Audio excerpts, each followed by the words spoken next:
আজকে আমি বানাবো গরুর দুধের আইসক্রিম।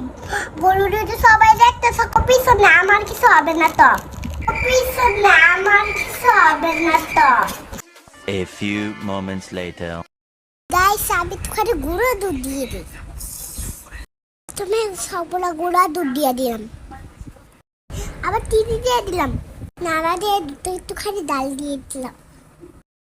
ডাল দিয়ে দুধ করে ঠান্ডা করলে আইসক্রিম মধ্যে ঢেলে দিলাম, তারপর ফ্রিজে রেখেছিলাম।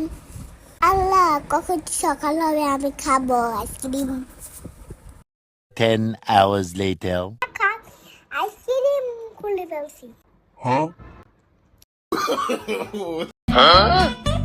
অনেক দারুণ হয়েছে। তোমরা আইসক্রিমটা বাসায় বানাবে না, তাহলে কেমন হয়ে যায় দেখো।